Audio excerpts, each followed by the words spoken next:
Hi guys, I'm Shmee. Hello to you and welcome back to the channel where you join me in beautifully sunny southern Spain. In fact, we're at Ascari Race Resort, a private track that I have always wanted to drive, and today I'm going to be driving it in none other than a manual 911 GT3. Now this has been a very big question here on the channel. If you're a regular follower, you'll know that my inbound GT3 in just a few weeks' time is fitted with the PDK, the double clutch paddles, and this is going to be my first outing in the car with the 4-litre flat six screaming to 9,000 RPM with a clutch pedal. So I'm looking forward to seeing what it's like, explaining my reasoning, and later on telling you a little bit more about when my car is going to arrive as well. So I'm here today at Ascari thanks to FurlanTech as part of the launch of Autorize. I'll talk to you a little bit about that later on as well, but for now, let's take a quick glimpse at the car and get out there on circuit and listen to this engine scream.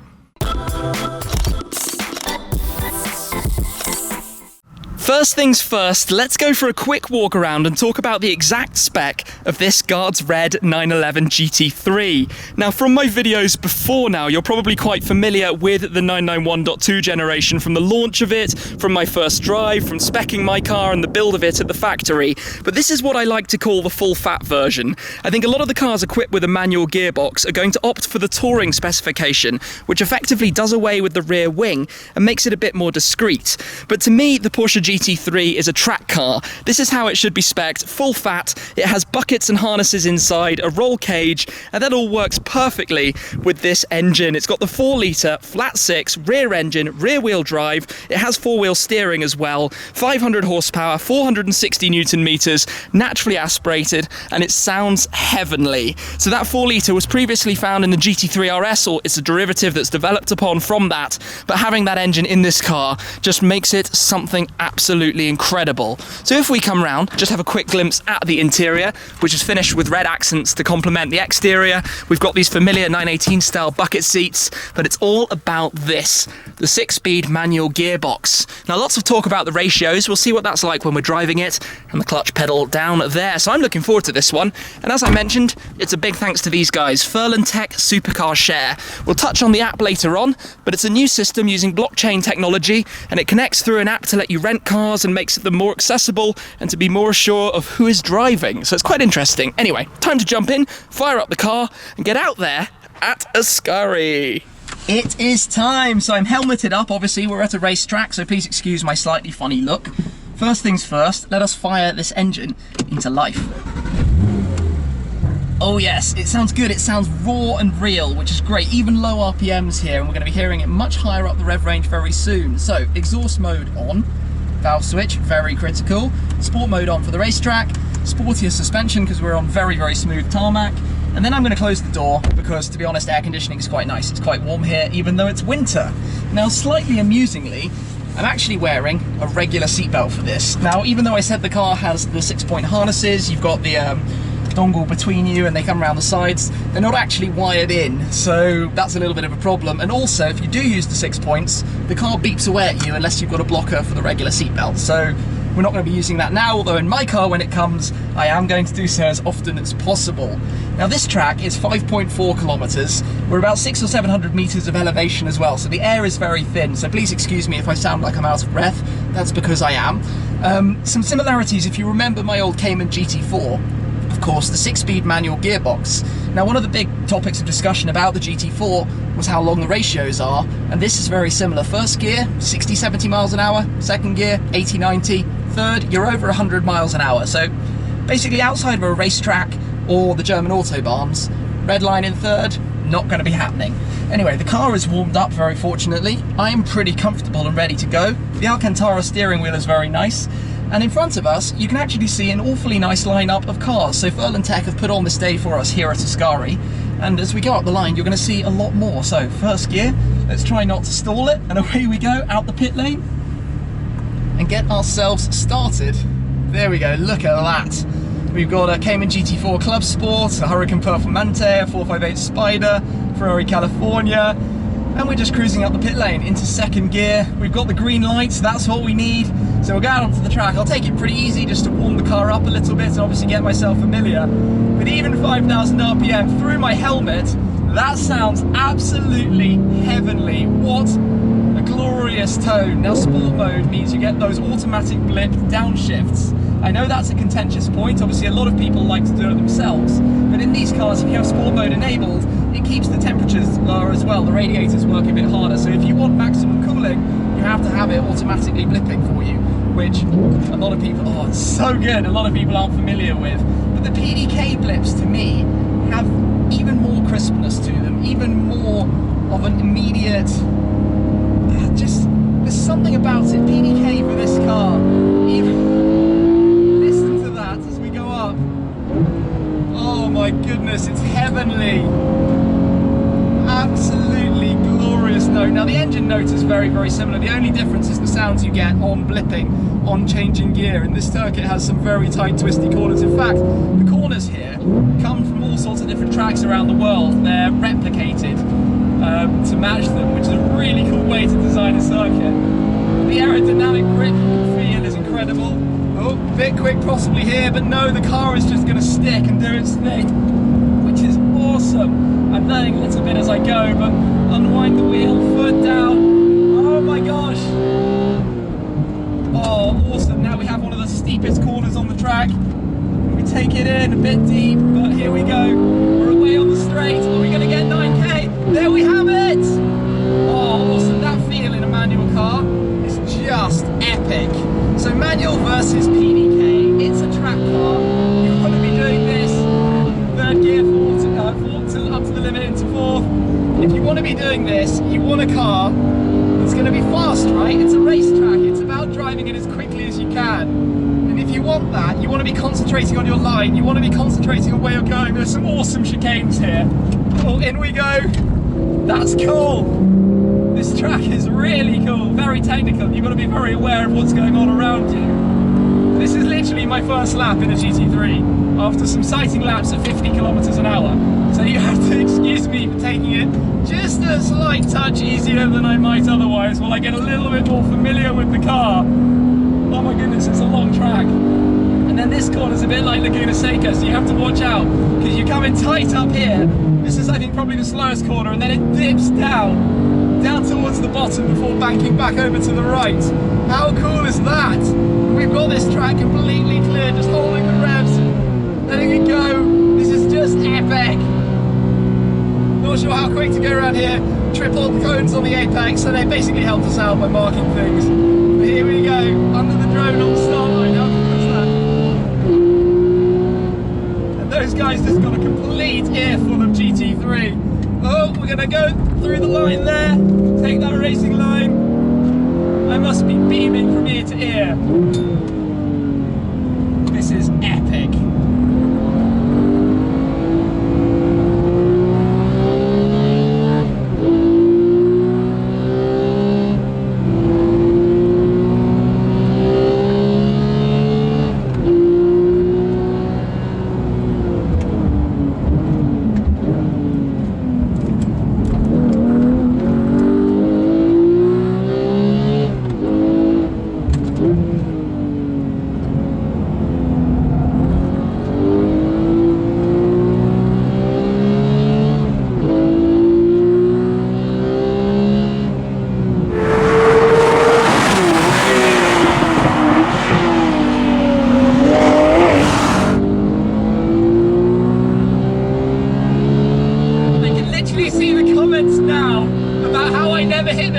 How I never know how to drive properly. Well, this is someone else's car on an unfamiliar racetrack, and we've been bouncing off it a few times, throwing, I think, it pretty hard, like not on the limit, of course, but my goodness, to try and concentrate, talk, and film a video. Maybe that was an unnecessary shift, but it sounds so good and it's so fun to engage with the car like that. Who really cares?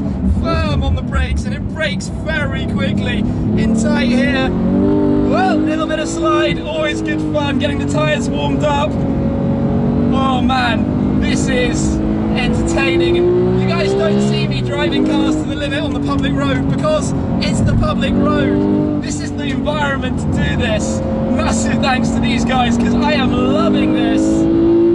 Ah, listen to that. Oh my goodness. In we turn. Now we're going to get 9,000 RPM again. The exit. Symphony.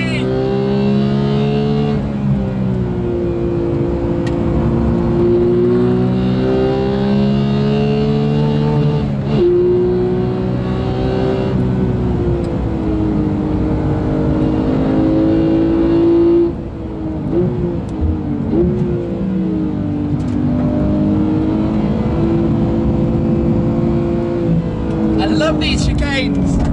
Woohoo!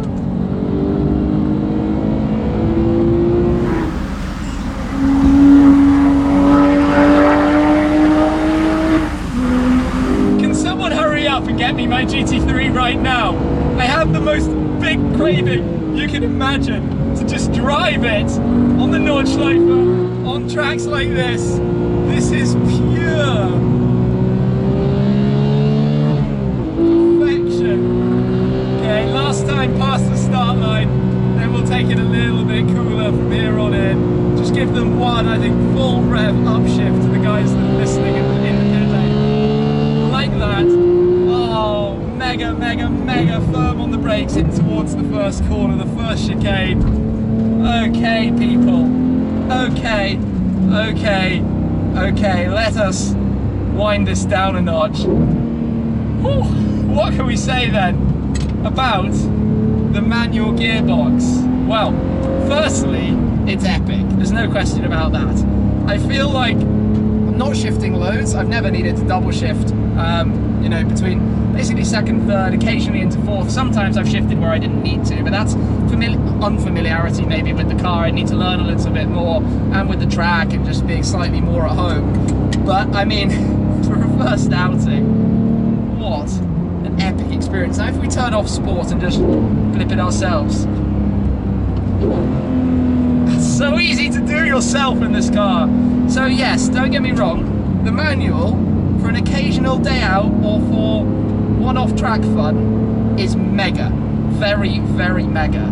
Am I sat here feeling like I would have perhaps preferred, yes, obviously no auto blips now, would I have preferred manual? Well, I think I'm completely equal between the two. Honestly, this has tied me.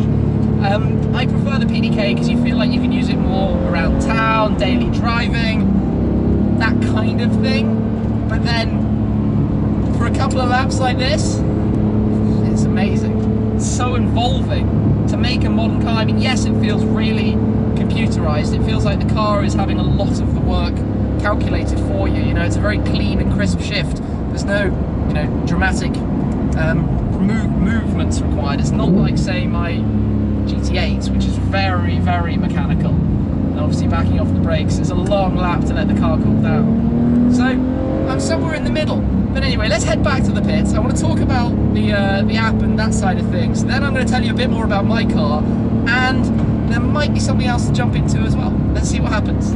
We're back in the pit lane, and please excuse my ridiculous helmet hair, but there is currently a GT4 Club Sport going around, which is very nice. You can also see a few other interesting things here in the pit lane. So there's a Formula 3 car, a Lamborghini Huracan Performante, a number of other supercars. We've got a Ferrari 458 Spider, we've got a Ferrari California, and then I parked at the very end with the GT3. But given I'm here with FurlanTech, I think it's only right to talk about Autorize and what exactly it is, and I think that says way better than I can. It's a protocol for moving goods using blockchain. So for example, FurlanTech is the first real-world use of this for rental of supercars, but it basically means the community can gauge and judge how well a car is being driven that's been rented out. So think of it like peer-to-peer websites, community-based websites where you access other people directly. And to be honest, I think it sounds like a really clever idea, so I'm looking forward to learning more about it when they launch it in due course. I'll pop a link down below if you'd like to read a little bit more, but it's very much combining, well, blockchain with apps, with the new technology that we're seeing all around. Anyway, back to the car for a moment, parked right here, gleaming in the sun. I have to say they've done a nice job with the stickers on it. I think that works quite well around the side. This thing has been mega. Awesome, awesome fun. I am obviously very, very excited for mine and the experience with the manual. I mean, just as I try and unlock it in my pocket, this thing is just crazy. I quite like the red accents. I don't think it would work so well with my car, but the red accents having the painted exterior colour on the interior panels works very nicely. Anyway, GT3, you have been epic. Normal side sills. If you haven't seen my video of the last touches at exclusive manufacturer, have a look to see what I did with the side sills in my car. Pop that video for you to click on as well. But this has been awesome fun. That's the noise. Oh, there the GT4 Club Sport is back. Car's moving around in the pit lane. Let's go ahead and see if we can jump into something else.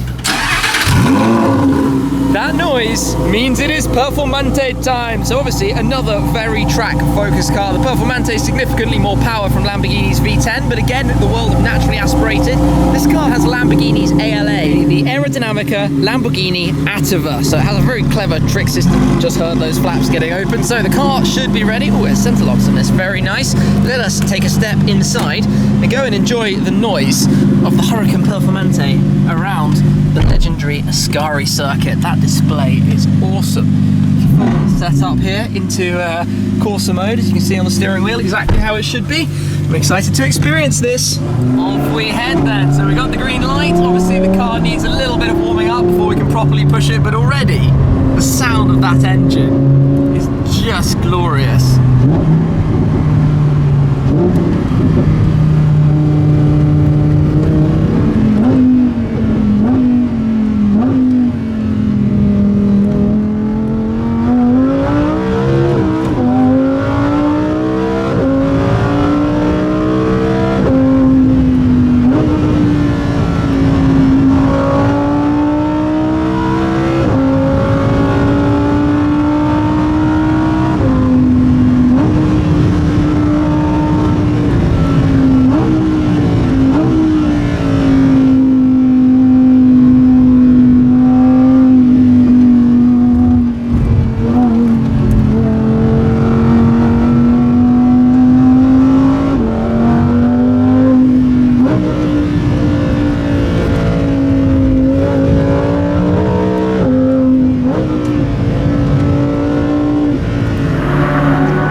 Engines, this and the GT3. Today, these experiences, that engine right behind us there, screaming away. My goodness, I'm going to hold on tight. This is quite on it right now. We are driving hard around Ascari at the moment. Woohoo!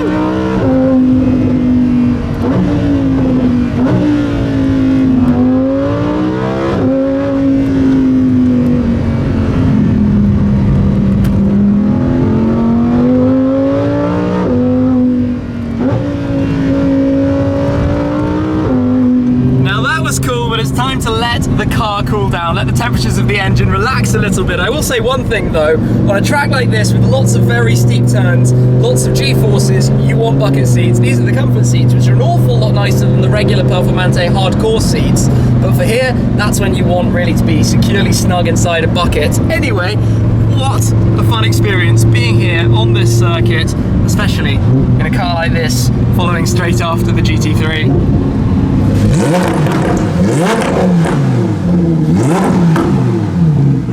Well, that sounds epic. What a lot of fun in the Performante here on the track. Crazy day.